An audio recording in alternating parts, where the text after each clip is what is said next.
Electrolytic conduction और metallic conduction से आप क्या समझते हो और इनके अंदर बेसिक डिफरेंस कौन कौन से?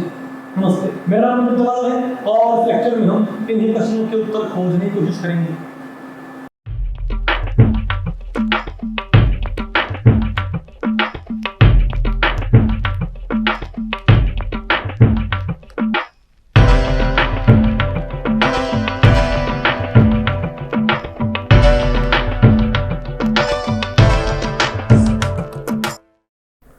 ओके, अब बताओ क्या पढ़ते हैं?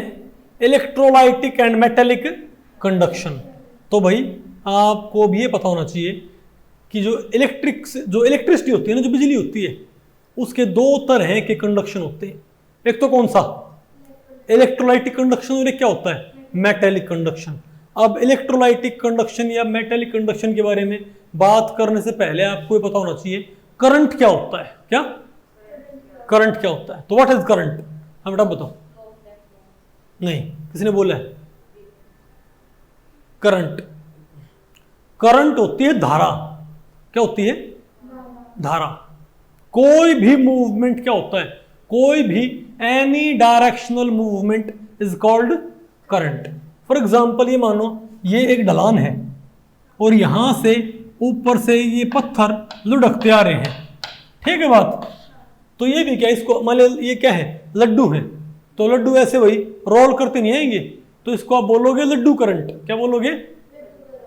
लड्डुओं का करंट। क्या इनकी मूवमेंट एक दिशा में नहीं हो रही क्या? बस धारा नहीं बन गई एक तरह से, एक बहाव नहीं है लड्डुओं का, तो ये क्या है? लड्डू करंट। क्या होता है ये? लड्डू करंट। करंट का मतलब ये नहीं होता इलेक्ट्रॉन बेटा कहां पहुंच गए एकदम से सीधे सीधे सीधे छक्का लगा दिया, पहले एक दो रन लेते होते हैं, समझे बात? ओके। अच्छा, विंड क्या होती है? Wind, what is wind? हवा क्या होती है? एक होती है हवा होती है भाई, विंड होती है एयर करंट। क्या होती है? आपको पता होगा ना, मान लें ये क्या है? जमीन, और ये क्या है? समंदर। तो जमीन आपको पता जल्दी गर्म हो जाएगी, समंदर तो जल्दी गर्म नहीं होगा ना, तो जमीन गर्म हो जाएगी, तो इसके ऊपर से जो हवा है वो गर्म होकर ऊपर उठ जाएगी ना। तो इसके ऊपर से हवा गर्म होकर ऊपर उठेगी, लेकिन इसके ऊपर तो ठंडी है, वो तो ऊपर नहीं उठेगी ना। लेकिन यहाँ से हवा ऊपर उठेगी, तो इस जगह को भरने के लिए यहाँ से हवा को यहाँ पर लेना पड़ेगा। कोई जो खाली होती है उसको भरने के लिए दूसरी चीज़ क्या अपने आप आएगी, तो यहाँ से हवा ऊपर उठेगी, तो समंदर की हवा कहाँ पर आ जाएगी? तो क्या चलेगी? हवा नहीं चलती है। तो एयर में और विंड में अंतर होता है। एयर में और विंड में, अगर एयर फ्लो करने लग जाए उसे क्या बोलते हैं? विंड। जब आंधी ना चल रही हो, एयर तो हमारे तरफ चारों तरफ तब भी होती है, लेकिन तब हमारे चारों तरफ भाई एयर करंट नहीं होता, विंड नहीं होती। आ गया आपको? तो क्या होता है? Air current. तो अगर एयर का मूवमेंट है, क्या है? Air current.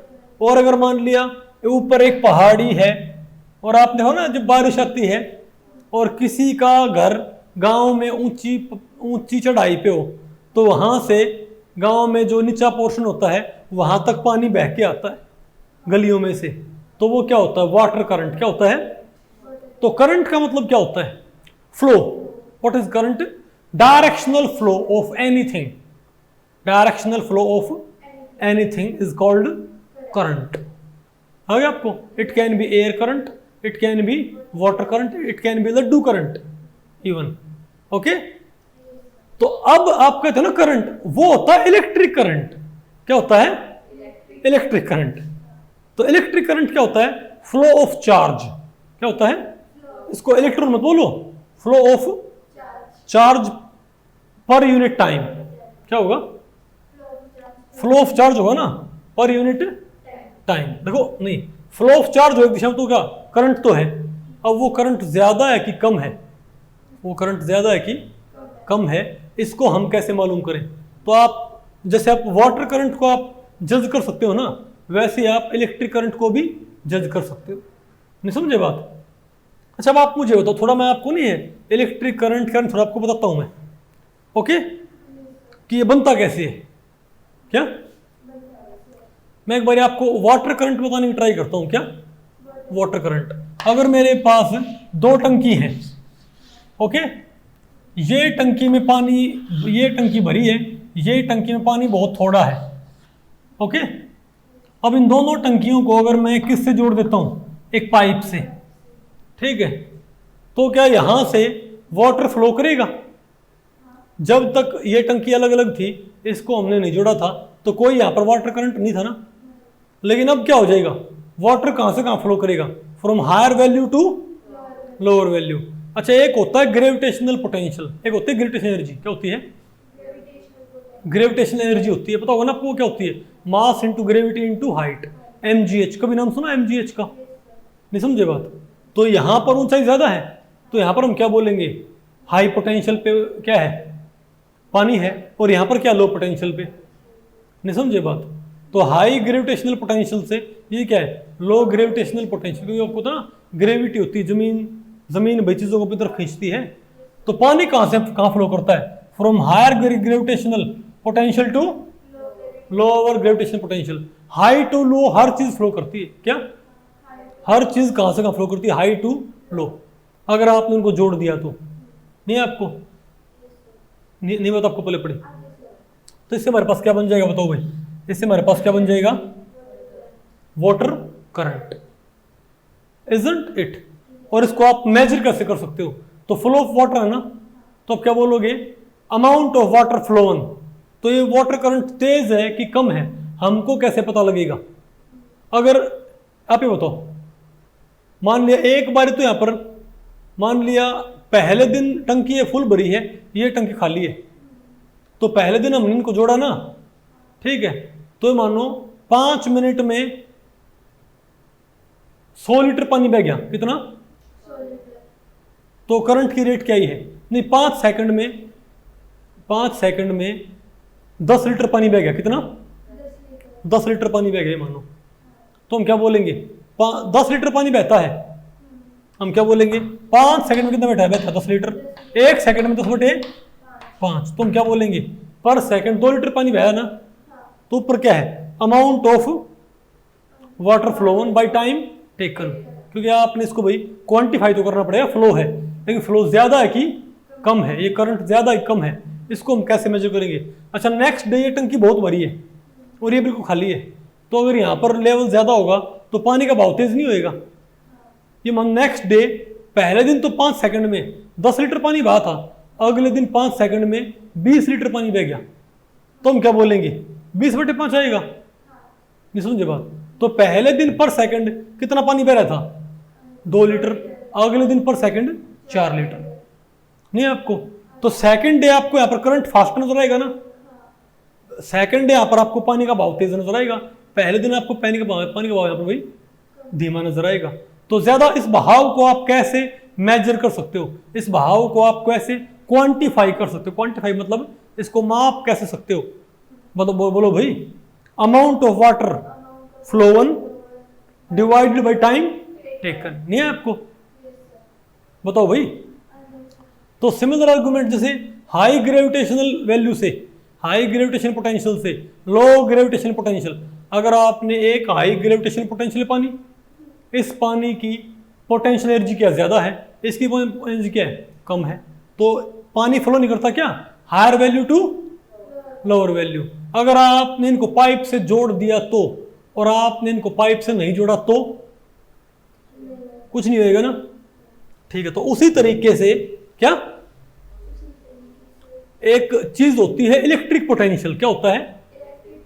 Electric potential. नहीं समझे बात? जैसे मैटर कहां से कहां फ्लो करता है, high potential to high gravitation potential to low gravitation potential, matter flow करता है। तो वैसे चार्ज कहां से कहां फ्लो करता है, high electric potential to electric potential. तो अगर मान ले मैंने 2 ऑब्जेक्ट हैं, ये एक ऑब्जेक्ट है, ये हाई पोटेंशियल पे, और ये एक मेटेलिक ऑब्जेक्ट हो रहा है, ये क्या है बेटा, लो पोटेंशियल पे, लो इलेक्ट्रिक पोटेंशियल। क्या भाई? और जैसे पाइप की बजाय, अब की बारी मैंने टंकी की बजाय क्या ले लिए, मैंने 2 मेटेलिक ब्लॉक। अब की बारी में टंकी की बजाय मैंने क्या लिए हैं, 2 ब्लॉक लिए हैं। और पाइप की बजाय मैंने क्या ले लिया, तार। पाइप की बजाय मैंने क्या ले लिया, एक वायर ले ली। क्यों? तो इसमें सब क्या फ्लो करेगा, चार्ज। क्या फ्लो करेगा? चार्ज। और कहां से कहां पर? High potential to low potential. नहीं है आपको? तो जैसे पाइप में से पानी फ्लो कर रहा था, तो पानी का करंट तेज था कि धीमा था, वो आप कैसे मालूम कर रहे थे? Amount of water flown divide by time taken. तो यहां पर क्या कर लो? Amount of charge flowing through this wire per unit time, amount of charge flown divided by time taken. अगर पहले मान लिया भाई, पहले दिन तो इस तार में से 1 सेकंड में 5 यूनिट चार्ज फ्लो करता है, अगले दिन इसमें से 1 सेकंड में 50 यूनिट चार्ज फ्लो करता है, तो दूसरे दिन करंट क्या होगा? फास्टर होएगा। लेकिन ये क्या कहलाएगा? Electric current. क्या कहलाएगा ये? इलेक्ट्रिक, क्योंकि यहां पर भाई चार्ज फ्लो कर रहे हैं। ये आपको अच्छा आपके दिमाग में आएगा कि high potential, high electric potential to low electric potential charge flow ही क्यों करता? आपके दिमाग में आएगा थोड़ा। अब हालांकि भाई ये बातें आपको पढ़ाई होती है फिजिक्स में, किसमें? थोड़ा आपने भाई छोटी क्लास में पढ़ रखा होगा, फिर आपको थोड़ा रिकॉल करवाता हूं मैं इस बात को प्रूव करता हूं। ये चौक यहां इसकी पोटेंशियल ज्यादा है कि यहां पर ज्यादा है? पोटेंशियल एनर्जी क्या होती है? ग्रेविटेशनल पोटेंशियल एनर्जी होती है मास इनटू mgh। mg इसका मास, इसके ऊपर एक्सेलरेशन इनटू ग्रेविटी, और ये क्या होता है? हाइट होती है। पता होगा ना आपको भाई? तो हाइट ज्यादा तो एनर्जी क्या ज्यादा, कम है तो कम है। तो ये भी कहां से कहां फ्लो करता है? High potential to low potential. नहीं छोड़ते कहां भागेगा? हाई टू लो भागेगा ना। तो जैसे मैटर क्या करता है? High gravitational potential to low gravitational potential flow करता है ना, मूव करता है। वैसे चार्ज कहां से कहां मूव करेगा? High electric potential to low electric potential. अब थोड़ा मैं आपको बताता हूं कि इलेक्ट्रिक पोटेंशियल क्या होता है, थोड़ा आपको आइडिया हो जाए हल्का फुल्का। क्या हल्का फुल्का आपको बेटा आइडिया होना क्या भाई जरूरी है कि इलेक्ट्रिक पोटेंशियल होता क्या है? इलेक्ट्रिक पोटेंशियल, मान लिया हमारे पास ये एक पॉजिटिव चार्ज है, क्या मेरे पास ये?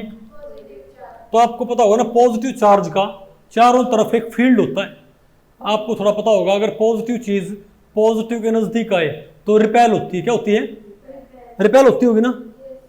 ठीक है, तो इस बड़े पॉजिटिव चार्ज से बहुत ही ज्यादा दूरी पे एक यूनिट पॉजिटिव टेस्ट चार्ज है। क्या है? यूनिट पॉजिटिव टेस्ट चार्ज बहुत दूर इससे, ये बहुत दूर है, यानी कि इसकी वजह से ये बिल्कुल भी रिपेल नहीं होता, बिल्कुल यहां पर कोई रिपल्शन अट्रैक्शन नहीं है। लेकिन आप इस बात से एग्री करोगे कि जब इसको मैं सड मूव करूंगा तो जैसे ये इसके प्रभाव में आएगा तो रिपेल होना।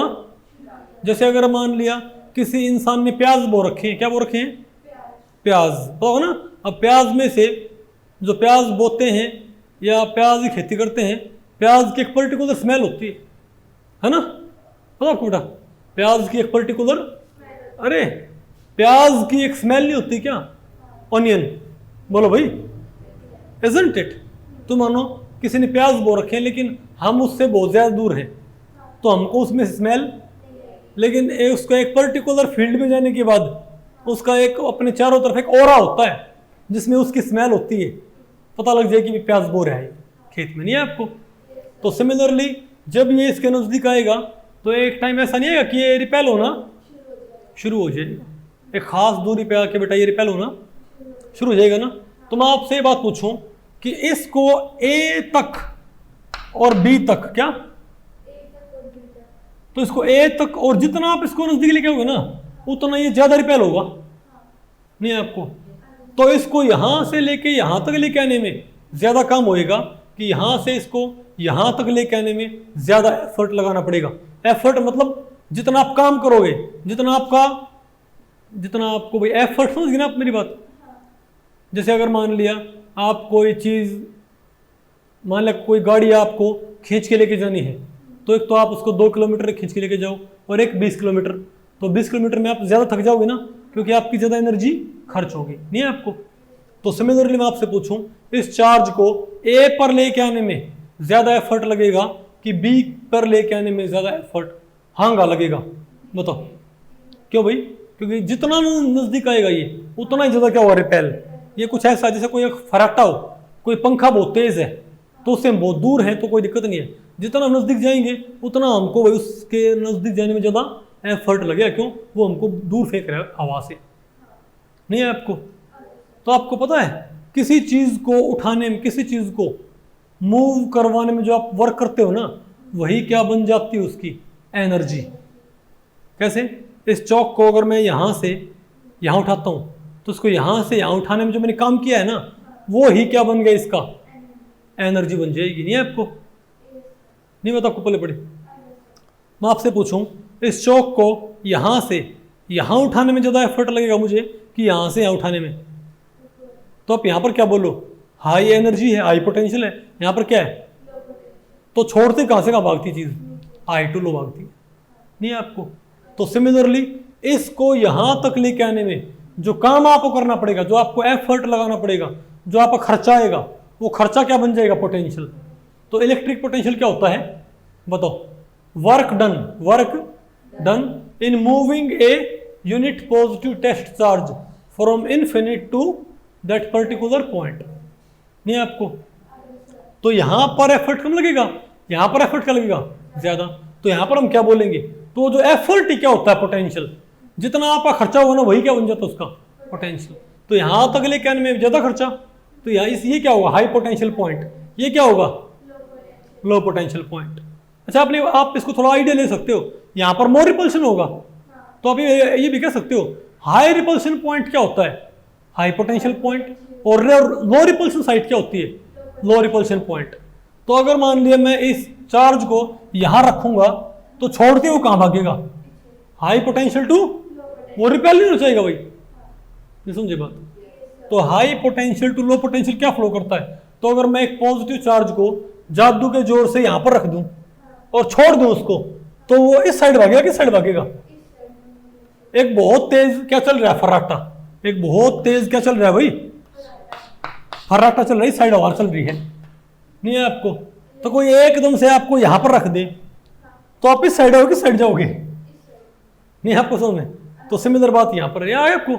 तो हमको आप इस बात से, मैं आपको भाई बहुत सिंपल सेंस में बता रहा हूं, एग्जैक्ट फिजिक्स में आपको नहीं बता रहा, लेकिन बात आपको पहले पड़ेगी कि चार्ज कहां से कहां फ्लो करता है? High potential to low potential. इसलिए मैंने क्या बोला था कि जैसे आप क्या करोगे, अगर आपने दो टंकी थी, उनमें पानी के पोटेंशियल में क्या डिफरेंस, तो जोड़ते ही पानी बहता है ना।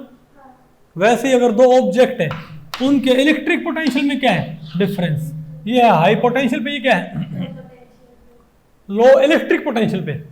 क्या? और इनको आपने तार से जोड़ दिया, तो इस तार में से चार्ज क्या करेगा? फ्लो नहीं करेगा क्या? High potential to low potential.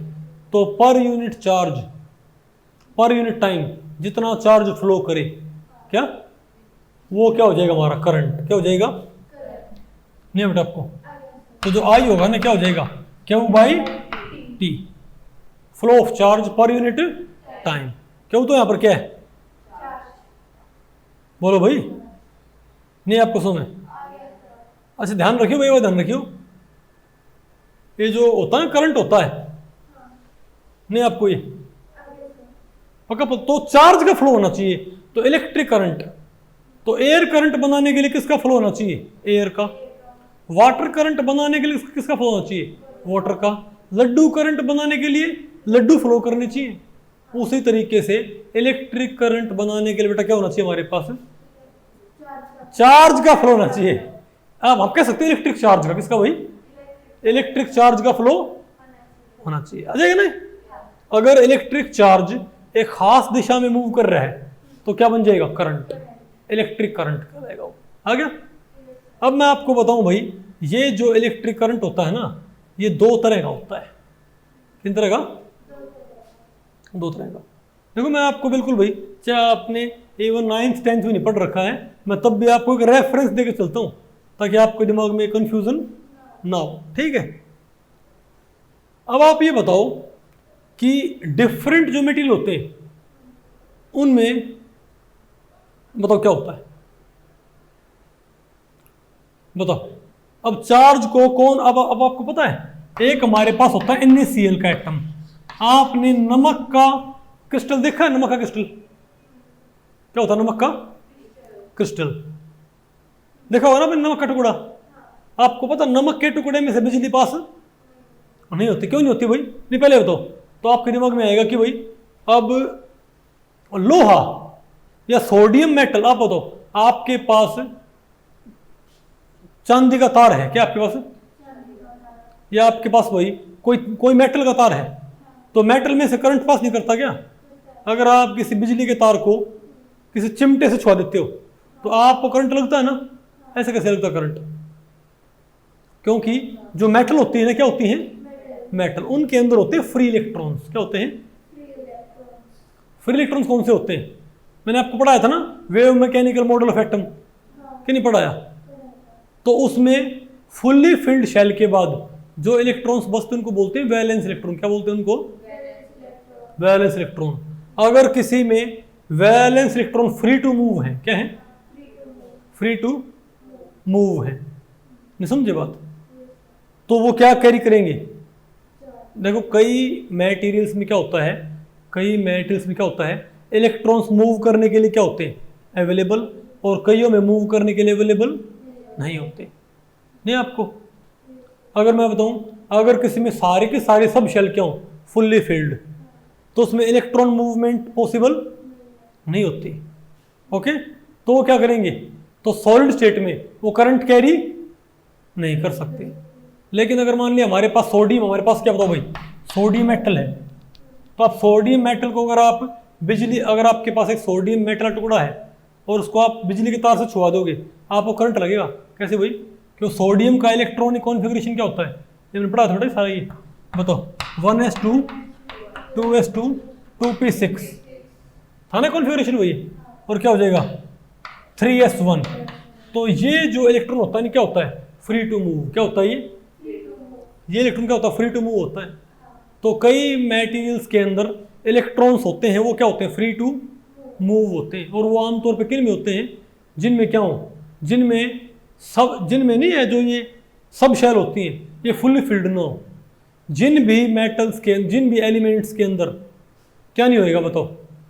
Fully filled configuration नहीं होगा ना, उनमें से क्या पास करेगा? इलेक्ट्रिक करंट पास कर जाएगा आमतौर पे, नहीं है आपको? और जिनमें फुल्ली फिल्ड होंगे उनमें से पास नहीं करेगा। आगे आपको तो करंट कौन कैरी कर सकता है? एक तो फ्री इलेक्ट्रॉन्स, क्या? दूसरा आयंस भी, आयंस भी। तो जो मेटल होती हैं आपके पास, सोना है, चांदी है, लोहा है, कॉपर है, इनको अगर आप किसी बिजली के तार से छुआते हो, आप करंट लगता है ना? क्यों? क्योंकि इनके अंदर क्या होते हैं? Free electrons. फ्री इलेक्ट्रॉन क्या होते हैं? क्योंकि जो हर एक मेटल किससे बना होगा? एटम से बना होगा ना। हर एक मेटल किससे बना होता है? एटम से। एटम में क्या होते हैं? इलेक्ट्रॉन्स और न्यूक्लियस। न्यूक्लियस तो क्या होते हैं? अपनी जगह पे फिक्स्ड। लैटिस में जैसे नहीं तो लैटिस होती है, यूनिट सेल वगैरह होती है। तो किसी भी मेटल में जो क्या होते हैं, हर एक मेटल एटम से बनी होती है, तो एटम होते हैं, उनके न्यूक्लियस तो क्या होते हैं? अपनी जगह पे फिक्स्ड। वो तो मूव नहीं कर सकते, लेकिन उसके सारे इलेक्ट्रॉन फिक्स नहीं होते। कुछ इलेक्ट्रॉन क्या होते हैं? फ्री, और कुछ क्या होते हैं? बाउंड। बाउंड मतलब जो मूव नहीं कर सकते। तो सोडियम के अंदर क्या बताओ? सोडियम का एटम जो है उसमें न्यूक्लियस तो क्या होगा? फिक्स, और उसमें 10 इलेक्ट्रॉन भी क्या होंगे? बाउंड। लेकिन एक इलेक्ट्रॉन क्या? Free to move. तो इनको हम क्या बोलते हैं? Free electrons. नहीं समझे बात? तो जब आप क्या लगाते हो बताओ, तो जो अगर आप सोडियम के ऊपर आप क्या लगाओगे? आप बैटरी लगाओगे, क्या लगाओगे? तो बताओ क्या हो जाएगा? यहां से करंट, इसमें से क्या हो? करंट मूव करेगा from one end to other end. नहीं है आपको? बोलो भाई। तो इसीलिए क्या होता है? सोडियम में से क्या पास करेगा? तो सोडियम के मेटल के ऊपर आपने क्या लगा दी? बैटरी जोड़ दी ना, बैटरी के तार जोड़ दिए, तो इलेक्ट्रॉन क्या करेंगे? फ्लो करेंगे सोडियम के अंदर से। तो इलेक्ट्रॉन वहां पर क्या है? Charge carrier. तो वहां पर इलेक्ट्रिक करंट किसने बनाया है? फ्लो ऑफ इलेक्ट्रॉन्स की वजह से। और क्योंकि इलेक्ट्रॉन क्या होते हैं? Negatively charge. इलेक्ट्रॉन क्या होते हैं? Negatively charge. तो वहां पर क्या बन जाएगा हमारे पास बताओ? इसको हम बोलेंगे इलेक्ट्रॉनिक करंट। क्या? इलेक्ट्रॉनिक करंट बोलते हैं। यानी कि जिन मटेरियल्स में फ्लो ऑफ चार्ज के लिए रिस्पॉन्सिबल कौन है? इलेक्ट्रॉन्स। फ्लो ऑफ चार्ज किसकी फॉर्म में होने लग रहा है? इलेक्ट्रॉन्स की फॉर्म में। उन्हें क्या बोल देंगे? इलेक्ट्रॉनिक करंट बोले। करंट को बोलेंगे इलेक्ट्रॉनिक करंट। और उस कंडक्टर को हम क्या बोलेंगे, इलेक्ट्रॉनिक कंडक्टर। और ध्यान रखियो भाई, मेटेरियल हमारे पास 3 तरह के थे ना, कौन कौन से, कंडक्टर, इंसुलेटर और सेमीकंडक्टर, नहीं आपको समझ में। तो जिन मटेरियल्स में बैटरी जोड़ने पर चार्ज फ्लो करता है, लेकिन वो चार्ज किसकी फॉर्म में फ्लो करता है, इलेक्ट्रॉन्स की फॉर्म में, तो हम क्या बोलेंगे उसको, इलेक्ट्रॉनिक, तो करंट बोलेंगे, इलेक्ट्रॉनिक करंट है। और उस मेटल को हम क्या बोलेंगे, उस मेटल को इलेक्ट्रॉनिक कंडक्टर। इलेक्ट्रॉनिक करंट और इलेक्ट्रॉनिक कंडक्टर। इसका दूसरा नाम होता है मेटेलिक करंट। क्या बोलते हैं इसको, मेटेलिक, क्योंकि आमतौर पे ऐसा करंट कौन देते हैं, इलेक्ट्रॉनिक करंट आमतौर पे कौन देती हैं, मेटल्स देती हैं। तो इसका एक नाम क्या पड़ जाता है, क्या, मेटेलिक कंडक्टर्स। नहीं बेटा आपको ये ठीक है। और मेटेलिक करंट्स को बोल देंगे, आसान ही मुश्किल है। दूसरा आपको पता है, जैसे सोडियम है, क्या हमारे पास NaCl, नमक। आप नमक के टुकड़े को बिजली से टच कर दो, बहुत ज्यादा से नहीं, कहीं बहुत हाई वोल्टेज तो मेल्ट हो जाएगा, आपको बड़ी हीट से। लेकिन आप नॉर्मल कंडीशन पे नमक के टुकड़े में से बिजली पास नहीं होती, सॉलिड में से। क्यों भाई, आपके मान लिया, फर्ज करो ये चौक नमक का है, फर्ज करो चौक किसको मान लिया, नमक का बन रहा हो, तो इससे अगर मैं बिजली के तार को छुआऊंगा तो मुझे करंट नहीं लगेगा। क्यों भाई, और यही चौक क्या हो, मेटल का, लोहे का होता, सोने का होता, इसको मैं घर रख देता, समझे बात। और क्या होता है ये, सोने का, चांदी का, लोहे का, इससे अगर मैं बिजली के तार को छूऊंगा तो करंट लगेगा। क्यों भाई, क्योंकि इसमें क्या है, इलेक्ट्रॉन है, तो उसको जोड़ते ही इसमें से क्या फ्लो करेंगे, इलेक्ट्रॉन, तो करंट मेरे तक पहुंच जाएगा। नहीं आपको, लेकिन यही चौक किसका हो, नमक का, तो मुझे करंट नहीं लगेगा। वजह, क्योंकि आपको पता होगा ना, सोडियम का एक इलेक्ट्रॉन कहाँ जा रखा होता है, क्लोरीन के पास। तो सोडियम क्या होता है 1+, और क्लोरीन यहाँ पर क्या होता है 1-। तो सोडियम के अंदर क्या 10 इलेक्ट्रॉन, तो इसका इलेक्ट्रॉनिक कॉन्फ़िगरेशन क्या होता है 1s2 2s2 2p6, यानी यहाँ पर कोई भी इलेक्ट्रॉन क्या नहीं है, फ्री। सोडियम आयन के 6 के 6 इलेक्ट्रॉन क्या है, फुल्ली फिल्ड सब शेल में है, तो यहाँ पर कोई इलेक्ट्रॉन मूव करने की फ्री नहीं ना। और दूसरा कौन है यहाँ पर, क्लोरीन, उसका क्या हो जाएगा बताओ, 1s2 2s2 2p6 3s2 3p6, ये फुल्ली फिल्ड है। तो क्लोरीन भी क्या पूरी तरह से फुल्ली फिल्ड सब शेल रखता है, यानी इसमें क्या है 17 इलेक्ट्रॉन क्लोरीन नेगेटिव में, सोडियम में क्या 10 इलेक्ट्रॉन, 10 के 10 क्या है fully filled sub shell bound, 18 के 18 क्या है फुल्ली फिल्ड बाउंड। तो ना तो इनके न्यूक्लियस मूव कर सकते और ना ही, तो इसीलिए क्या हुआ, अब समझे मुझे करंट क्यों लग रहा, क्योंकि मैंने जिसको जब मैं टच करता हूँ तो जो जिस चीज़ से बना हुआ है चौक Na, और मतलब हाइपोथेटिकली तो ना तो Na आयन मूव करें और ना ही Cl, ना उनके न्यूक्लियस ना उनके इलेक्ट्रॉन्स, नहीं आपको।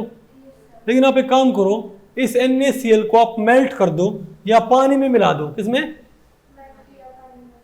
या तो एक काम करो, इस NaCl को आप मेल्ट कर दो, इस चौक को आप क्या करो मेल्ट, और फिर इसमें क्या लगा दो, इसमें क्या भर दो मोल्टन NaCl, क्या भर दो इसमें मोल्टन NaCl, तो Na+Cl समान होगी ना, क्या नहीं होगी।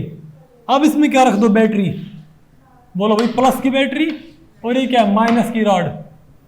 भाई आपको तो हर बैटरी में 2 तार होते हैं, प्लस का और माइनस का, तो इसमें एक प्लेट जोड़ दी प्लस से और एक प्लेट जोड़ दी बैटरी के माइनस से। अब आप यहाँ पर तो अब प्लेट तो ये है, अब यहाँ क्या है ये मोल्टन नमक, नहीं क्या। अब आप बैटरी ऑन करके, क्या बैटरी ऑन करके और इस नमक के ऊपर हाथ लगाइए, करंट लगेगा। कैसे लग गया बताओ, अब करंट कैसे लग गया, क्योंकि भाई अब इलेक्ट्रॉन मूव नहीं कर रहे, लेकिन जो सोडियम आयन वो तो कहाँ जाएंगी, नेगेटिव प्लेट की तरफ, और क्लोराइड क्या होंगी, आयन तो हैं, तो यहाँ पर इलेक्ट्रॉन मूव नहीं कर रहे, पूरी सोडियम आयन ही क्या कर रही है, sodium ion with its nucleus and 10 electrons, क्या sodium with its nucleus as well as its 10 electron, ये 1+ होता होगा, सोडियम आयन मूव करेगी नेगेटिव प्लेट की तरफ, और क्लोराइड आयन भाई पॉजिटिव प्लेट पर। तो यहाँ पर इसमें चार्ज फ्लो नहीं कर रहा है क्या? चार्ज फ्लो कर तो क्या क्या में लगेगा आपको? करंट। नहीं आपको समझ, अब समझे बात भाई? तो बेटा आप जो बोल रहे थे कि करंट सिर्फ कैसे होता है? Flow of electron. यहाँ पर तो इलेक्ट्रॉन फ्लो नहीं कर रहे, यहाँ पर क्या है? चार्ज का, चार्ज कैरियर्स यहाँ पर कौन है? इलेक्ट्रॉन्स हैं कि आयंस हैं? इलेक्ट्रॉन चार्ज कैरियर हैं। तांबे के तार में, लोहे के तार में, सोने के तार में, वहां पर तो चार्ज कैरियर कौन थे? इलेक्ट्रॉन। फ्लो ऑफ चार्ज था इन फॉर्म ऑफ इलेक्ट्रॉन्स। तो वो तो क्या थे? इलेक्ट्रॉनिक कंडक्टर्स या मेटेलिक कंडक्टर्स। लेकिन यहाँ पर आप बताओ, जब आपके पास मोल्टन NaCl है, या आप एक काम करो, NaCl को आप पानी में डिजोल्व कर दो। किसमें? या बेटा पे काम करो, NaCl को पानी में डिजोल्व कर दो, तो पानी में डिजोल्व करने पर Na आयन अलग हो जाएंगी और Cl आयन क्या हो जाएंगी? अलग हो जाएंगी। और तब भी क्या होगा? Na आयन भागेंगी नेगेटिव प्लेट की तरफ और क्लोराइड आयन भाई पॉजिटिव प्लेट की तरफ। तो वहाँ भी तो मेरे पास क्या आएगा? करंट आएगा। नहीं है आपको? तो मोल्टन फॉर्म में तो हम क्या बोलेंगे? जो NaCl है वो सॉलिड फेज में करंट कैरी नहीं कर सकता। क्यों? इसके पास फ्री इलेक्ट्रॉन नहीं है। नहीं है आपको? लेकिन इसको मेल्ट कर दो या इसको पानी में मिला दो, तब ये क्या बना देगा? सोडियम और क्लोराइड आयन क्या हो जाएंगी? मूव करने के लिए फ्री हो जाएंगी ना। अब आयन मूव करेंगी तो इसको बोलते हैं इलेक्ट्रोलाइटिक कंडक्शन। क्या बोलते हैं? तो अगर इलेक्ट्रॉन मूव करें तो क्या होगा? Electronic current. नहीं आपको? Electronic conduction. और मैटर क्या कहलाएगा? Electronic conductor. लेकिन अगर चार्ज मूव करे in form of negative and positive ions तो इसको हम क्या बोलते हैं? Electrolytic conduction. नहीं आपको? और जो मटेरियल मोल्टन फॉर्म में या सॉल्यूशन फेज में ये नेगेटिव पॉजिटिव आयन दे उसे क्या बोलेंगे? इलेक्ट्रोलाइट। क्या बोलेंगे? नहीं आपको? तो NaCl क्या है? एक इलेक्ट्रोलाइट। नहीं समझे बात?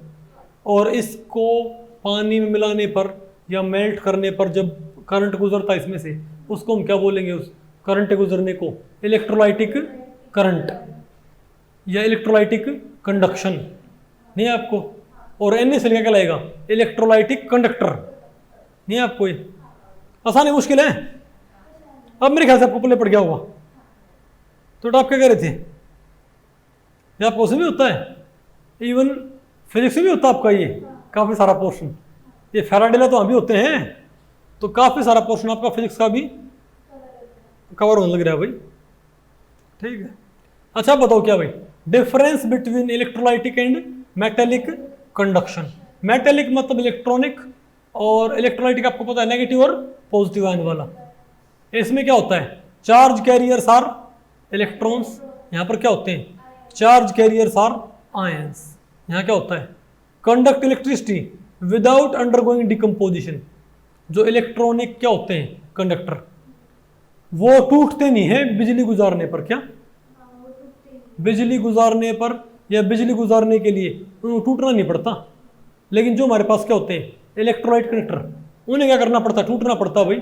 NaCl को टूटना पड़ेगा किसमें? Na आयन और Cl आयन में। नहीं आपको? Conduct electricity bye undergoing decomposition. नहीं आपको? Metallic conduction show A decrease with increase in temperature. जब तापमान बढ़ता है ना तो इलेक्ट्रॉनिक कंडक्शन घटता है। क्या? यानी कंडक्शन कम हो जाएगा वहाँ पर भाई, करंट कम बहेगा। नहीं है आपको? टेम्परेचर बढ़ेगा तो क्या होगा? इलेक्ट्रॉनिक करंट कम हो जाएगा और घटेगा तो बढ़ जाएगा। इसीलिए आप ये बताओ, आपको याद है आजकल तो बिजली भाई वैसे भी फुल वोल्टेज आती है, लेकिन पहले बिजली थोड़ी लो वोल्टेज आया करती गाँव देहात में, आया करती ना बिल्कुल शाम को। बिल्कुल ये मानो भाई वो जो बल्ब होता था वो पूरा येलो भी नहीं हो पाया करता है ना, थोड़ा रेडिश सा रहा था कई बारी। लेकिन जब बारिश हो जाया करती तब एकदम से क्या करती? Full voltage. कभी आपने गौर किया है? बारिश के बाद क्या करती? बिल्कुल लाइट बहुत तेज नहीं जाया करती, कई बार उससे बल्ब भी फ्यूज हो जाया करती। क्यों भाई? बारिश आने के बाद क्या हो गया? एकदम से टेम्परेचर कम हो गया तो जो तार नहीं होते हैं, जिन तारों के जरिए क्या होता है आपको पता है ना, करंट कम पास होएगा अगर तापमान ज़्यादा है तो तारों में से, अगर तापमान कम हो गया तो करंट क्या हो गया, अच्छे से पास नहीं करेगा, अच्छे से पास करे तो हम तक क्या पहुंचेगी, फुल वोल्टेज। अब समझे बात कि लाइट फुल वोल्टेज क्यों आया करती, कब, बारिश के बाद, नहीं आपको। लेकिन जो हमारे पास क्या होता है इलेक्ट्रोलाइटिक कंडक्शन, उसमें क्या होता है टेम्परेचर बढ़ने से क्या होता है कंडक्शन बढ़ता है, अंतर अलग होता है। यानी कि अगर चार्ज कैरियर्स इलेक्ट्रॉन है, चार्ज कैरियर्स क्या है, इलेक्ट्रॉन है, यानी इलेक्ट्रॉनिक कंडक्शन है, मेटेलिक कंडक्शन है, तब तो टेम्परेचर बढ़ाने पर क्या होगा, कंडक्शन घटेगा। लेकिन अगर चार्ज कैरियर कौन है, आयंस, यानी इलेक्ट्रोलाइटिक कंडक्शन है, तब टी बढ़ाने पर क्या होगा, कंडक्शन बढ़ेगा, टी घटाने पर घटेगा, उल्टा ही है आपको। और यहाँ पर रेजिस्टेंस, आप बताओगे कि करंट कम ज़्यादा कैसे होता है, कि जब करंट फ्लो करता है ना भाई तो उसको मिलता है रेजिस्टेंस, क्या मिलता है उसको, आप उसको ऐसे माने कि मान लिया कहीं से पानी बह रहा है, एक पहाड़ से, दो पहाड़ बेटा, ठीक है, एक पहाड़ है, एक पहाड़ के साइड है, एक पहाड़ के इस साइड है, नहीं आपको समझ, यहाँ पर तो बिल्कुल प्लेन सरफेस है, यहाँ पर तो क्या बिल्कुल प्लेन सरफेस है, नहीं आपको। लेकिन यहाँ पर जो है उबड़ खाबड़ है, नहीं तो यहाँ से पानी क्या आएगा, या फिर मानो यहाँ पर तो बिल्कुल प्लेन सरफेस है और यहाँ पर पता क्या वो रखी है, घास, नहीं आपको, तो पानी यहाँ से बहेगा, यहाँ से बहेगा, तो पानी यहाँ पर फास्ट आएगा, यहाँ पर फास्ट आएगा, क्योंकि यहाँ पर तो मानो फर्श कर रखा है पहाड़ी के ऊपर, पहाड़ी की साइड में क्या कर रखा है मार्बल, और इस साइड में क्या कर रखा है घास वो रखी है, नहीं समझे बात। तो पानी स्लो आएगा यहाँ पर, वजह क्योंकि पानी के बहाव को घास क्या करेगी, रोकने की ट्राई नहीं करेगी क्या, तो पर यूनिट टाइम, तो 1 घंटे में साइड क्या करेगा, ज़्यादा पानी फ्लो करेगा, 1 घंटे में साइड कम पानी फ्लो करेगा ना, तो यहाँ पर करंट क्या पानी का कम, यहाँ पर कम पानी। तो हमको पता है अगर रेजिस्टेंस बढ़ जाए, अगर किसी भी फ्लो को क्या बढ़ जाए, प्रतिरोध क्या बढ़ जाए, तो करंट क्या हो जाएगा, घट जाएगा ना, नहीं आपको समझ। तो इलेक्ट्रॉनिक जो क्या होते हैं कंडक्टर, उनमें पता है ये रेजिस्टेंस कौन ऑफर करता है, इलेक्ट्रॉनिक करंट में रेजिस्टेंस कौन ऑफर करता है, बताओ कौन भाई, कर्नेल्स, क्या भाई कर्नेल, आपको कर्नेल्स क्या होती है, कर्नेल्स ही होती हैं। मान ले मेरे पास सोडियम मेटल है, क्या मेरे पास सोडियम मेटल, तो सोडियम मेटल में एटम कितने होते हैं, सोडियम में इलेक्ट्रॉन कितने होते हैं, क्या सोडियम मेटल को, सोडियम में 11 क्या होते हैं, 11 प्रोटॉन और 11 क्या इलेक्ट्रॉन होंगे। लेकिन मैं इसको ऐसे लिख दूं, क्या सोडियम एटम को मैं ऐसे लिख सकता हूं क्या, सोडियम 1 प्लस 1 इलेक्ट्रॉन, क्या सोडियम एटम को मैं ऐसे लिख सकता हूं क्या, बिल्कुल बेटा। अगर सोडियम ने 1 इलेक्ट्रॉन छोड़ दिया तो क्या बन जाएगा, ये सोडियम 1 प्लस नहीं बन जाएगा, बताओ भाई, नहीं आपको।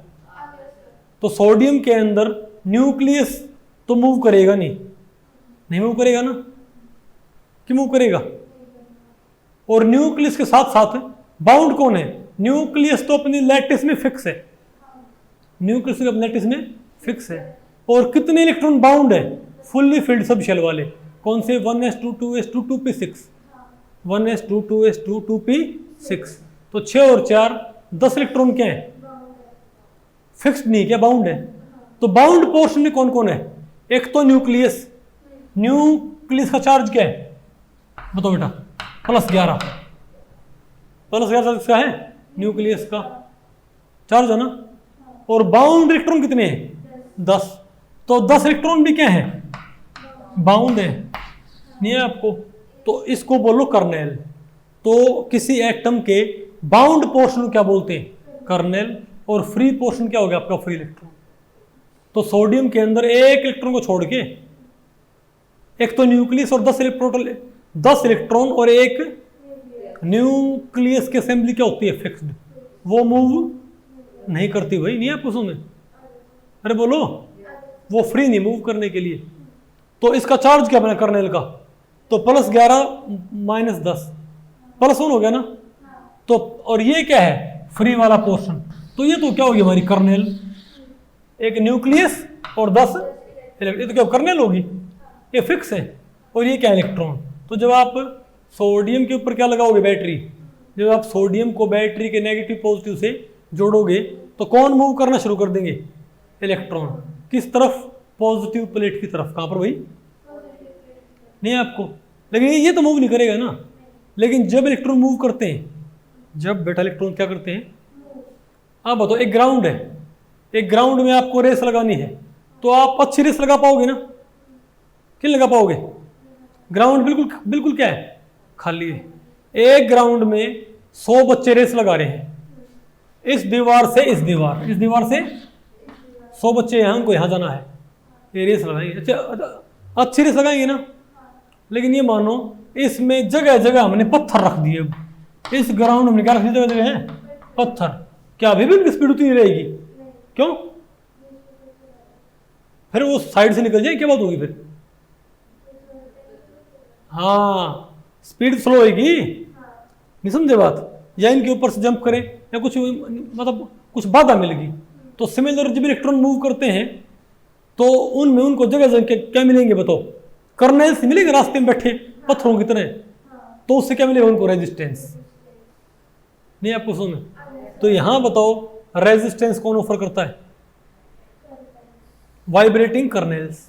और मैं आपको बताऊं जो कर्नेल होती है ना, ये ऐसे मूव नहीं करती, लेकिन अपनी जगह पे क्या करती रहती है, वाइब्रेट। नहीं आपको, अच्छा और आप बताओ भाई, इलेक्ट्रोलाइटिक कंडक्शन में बताओ रेजिस्टेंस कौन ऑफर करता है, सोलवेंट सोलवेंट और आयन आयन इंटरेक्शन। क्या भाई, आप आगे पढ़ाएंगे, नहीं समझे बात। जैसे सोडियम आयन है ना, जो अगर आपने नमक को डिसोल्व कर दिया पानी के अंदर, नमक को आपने डिसोल्व कर दिया पानी के अंदर, डिसोल्व कर दिया, तो नमक की आयन को, सोडियम की आयन को पता कौन घेर लेंगे, वाटर मॉलिक्यूल। क्या घेर लेंगे, नहीं आपको, एक तो आप ऐसे ही रेस लगाओ, और एक आप ही मानो 10 किलो की ड्रेस पहन के रेस लगाओ, आपकी रेस फास्ट कब होएगी, क्यों, 10 किलो की ड्रेस पहन लिया आपने, बताओ, आपने 4 शर्ट पहन ली ऊपर से, बताओ, 3 आपने जीन्स पहन ली, जूते पहन लिए 3, एक जूते, फिर जूते को बड़े जूते में डाल लिया, तो अब बताओ आपकी स्पीड क्या हो जाएगी, स्लो हो जाएगी ना। तो सिमिलर क्या होता है, मैंने आपको बताया ना, सोडियम आयन जो होती है, जो पानी में जाती है, कहाँ जाती है, पानी में, तो उसको सोडियम आयन, तो वाटर मॉलिक्यूल उसको नेगेटिव एंड से, किससे भाई, आपको पता होगा H क्या होता है, पॉजिटिव, और O क्या होता है, नेगेटिव। तो सोडियम आयन को वाटर मॉलिक्यूल O एंड से सराउंड नहीं कर लेंगे, मैंने आपको बताया था हाइड्रेशन, है ना, क्योंकि आपको पता O पे क्या होता है, नेगेटिव, H पे क्या होता है, पॉजिटिव, तो वाटर मॉलिक्यूल सोडियम आयन को सराउंड कर लेंगे। तो एक तरह से इसके भाई चारों तरफ चिपक नहीं गई क्या, इसको बोलते हैं आयन सॉल्वेंट इंटरेक्शन। क्या बोलते हैं इसको, एक तरह से नहीं हो गया कि सोडियम आयन फ्री नहीं मूव करने के लिए, उसके ऊपर लेयर चिपक रही किसकी, वाटर मॉलिक्यूल की, उसके ऊपर एक और, इसके ऊपर एक और लेयर। तो ऐसे नहीं, जैसे भाई जैसे सोडियम आयन ने कई सारे कुर्ते पजामे पहन लिए हो, नहीं बता किस ड्रेस पहन ली हो, तो थोड़ी क्या हो जाएगी, ये भारी भरकम हो जाएगी, वाटर मॉलिक्यूल चिपकने की वजह से इसकी स्पीड क्या हो जाएगी, नहीं आपको समझ, तो समझे बात। तो यहाँ पर रेजिस्टेंस क्यों ऑफर होता है, आयन सॉल्वेंट इंटरेक्शन, और एक आयन आयन इंटरेक्शन की वजह से भी होगा, आप आगे पढ़ाएंगे। नहीं आपको, जो क्या होंगी, क्लोराइड आयन, वो तो सोडियम आयन की स्पीड कम करेंगी, और सोडियम आयन क्या करेंगी,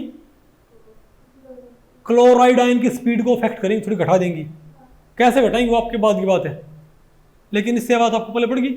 अगर इसको क्या बोलते हैं, आयन आयन इंटरेक्शन क्या बोलते हैं, यानी जो आपका सोल्यूट है, इलेक्ट्रोलाइट है, इलेक्ट्रोलाइट ने जो आयन पैदा की ना, वो आयन भी आपस में स्पीड को अफेक्ट करेंगी, और सोलवेंट भी स्पीड को अफेक्ट करेगा, नहीं आपको।